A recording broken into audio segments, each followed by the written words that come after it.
welcome back to the channel. What is going on with the goings on of events happening yesterday? Well, last night in Queens, 11 people were injured in reference to, I believe, gang-related. I don't think it was a terrorist attack. We're going to get straight into that, as well as in Vegas, the cyber truck being blown up at Trump's hotel, and then the update on what's going on with the New Orleans incident, and referencing that the gentleman was from Texas, in Houston, Texas, as well. He was an Army veteran. Please hit the like button, please subscribe, and turn on your notification bell so when I get the drop, you get the drop. Let's get it. Where they entered a light-colored sedan with out-of-state plates. Officers responding to the multiple 911 calls found a total of 10 victims, 6 females, 4 males, which were taken to area hospitals. All of the victims are expected to recover with non-life-threatening injuries. The public has been very instrumental in the recent weeks to help us capture dangerous individuals like these 4 men. We ask the public, if you see something, say something, and call our Crime Stoppers tip line. All calls are confidential. That's 1-800-577-TIPS, 1-800-577-TIPS. I will now take a few questions.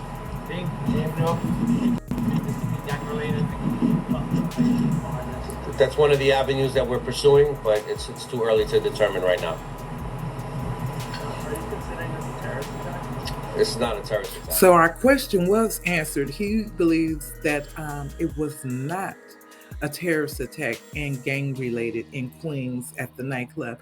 And from what I've seen online, I guess it was someone's birthday that's deceased and they were celebrating.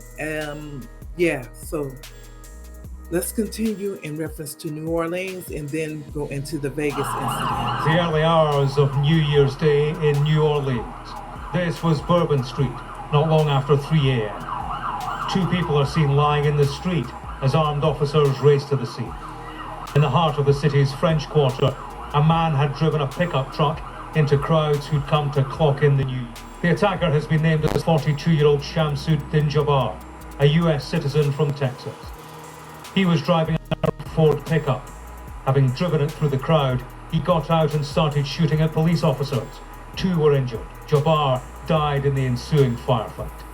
This was Shamsuddin Jabbar 4 years ago on a YouTube video introducing himself as a property manager. I just want to say hello and let you know a little bit about me. So I'm born and raised in Beaumont, Texas, and now live in Houston. And I've been here all my life, with the exception of traveling for the military. FBI investigators say he was ex-military and believe he was honorably discharged. In committing mass murder, they believe he wasn't acting alone. We do not believe that Jabbar was solely responsible. We're aggressively running down every lead, including those of his known associates. Weapons were recovered from the vehicle, as well as an improvised explosive device. Other devices were found in the vicinity. An ISIS flag was also recovered from the pickup. Investigators are calling this a suspected terror attack and are looking into potential links with terror groups.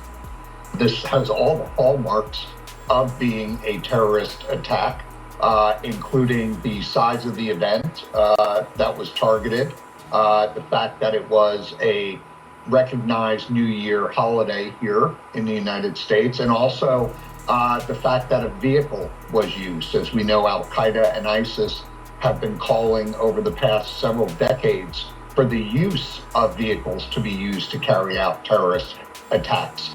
The world comes to New Orleans to party all year round. It did last night. Tens of thousands were gathered downtown. Of the victims, police said most were local to the area. Revelers spoke of the panic that spread through the crowd. One man spoke to our partners at NBC amid questions over security. We have tank barricades, like the metal, hydraulic rating, unrammable barricades, because this has happened so many times. We got there. Me and my friend were surprised that they hadn't put these up. They never put the barricades up. This man was able to hit 70 miles an hour for a clean 8 to 10 blocks down Bourbon. For now, the key security questions centre on barriers placed between the attacker and his victims. President Biden issued a statement saying his heart went out to the victims. As he flew to Camp David, he said more. I've spoken to every member of the agency, from the CIA to our national security team, to our FBI, NSC, and we're gathering over, and I spent a lot of time with the government, with the mayor. What was the reaction when you heard what happened? Well, the reaction was one of anger and frustration. The iconic streets that welcomed large crowds are now empty, thousands having come to see in 2025 with a fresh eye and witnessed carnage. James Matthews, Sky News, in Washington. Well, NBC's Jesse Kirsch is at the scene for us tonight and sent this update. A short time ago, officials here in New Orleans held a press conference and gave us an update after that deadly ramming incident overnight. What we know at this point is as follows. First of all, the Sugar Bowl, which was set to be played this evening here at the Superdome, has been postponed at least 24 hours to tomorrow night. I asked for officials what gives them the confidence they can put that on safely tomorrow night, and the governor simply said because he will be there. So we don't have much clarity at this point on what exactly officials are doing to ramp up security or reassess the security situation, considering the fact that they acknowledge there may have been deficiencies on Bourbon Street where this attack happened overnight. Officials tell us that there were some bollards, those posts that go about waist high and can protect sidewalks or street areas, that some of those were being in the midst of a repair project. And officials tell us that there was also a lift gate that was not functioning properly. But officials tell us that all of those elements of a security apparatus that were not working properly or were not in place or were in the midst of being repaired did have a backup security situation to fill in those gaps. So officials tell us they did have backup security situation in place. However, officials also did acknowledge that the barriers, the bollards that are on Bourbon Street did not extend to protect the sidewalk. And that is where officials tell us that the suspect allegedly maneuvered the vehicle and was able to careen down Bourbon Street, according to officials, killing at least 10 people. That is what authorities allege this suspect did in this incident. That suspect now deceased, according to authorities as well. We continue to push for answers on why the security situation was as it was overnight, what more is being done, and we continue to wait to see what will unfold here as authorities tell us that they have found and rendered safe at least 2 IEDs, and also say they do not believe this suspect acted alone. Back to you.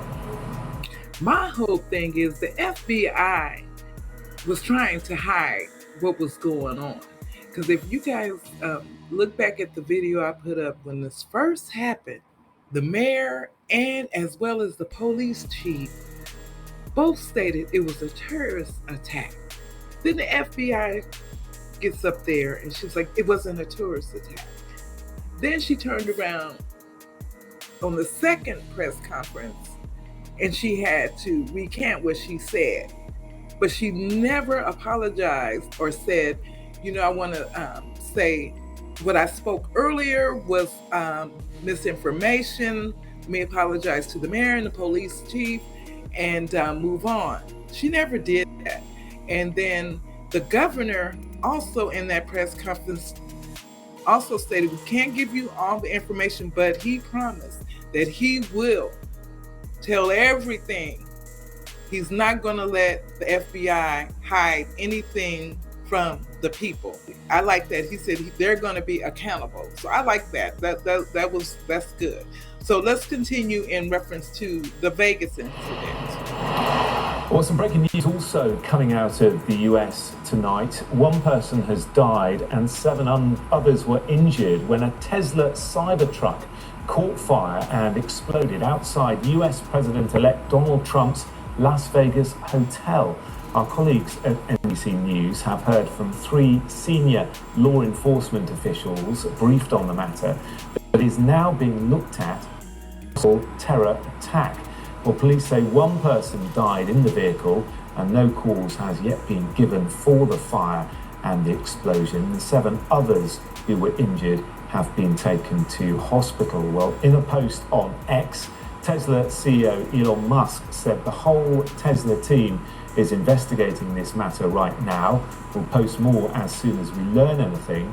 We've never seen anything like this. Also hearing from our NBC colleagues that authorities have not stated a possible motive for the Cybertruck explosion, but the car was rented from the same rental company that facilitated the truck used in New Orleans to an individual they haven't named publicly. That's according to two officials and reported by our colleagues at NBC News. The investigation into the explosion of that Tesla Cybertruck is being looked at as a possible terror attack. Keep me across that throughout the evening. Let me know your thoughts below in the comments section, and thank you once again for tuning in.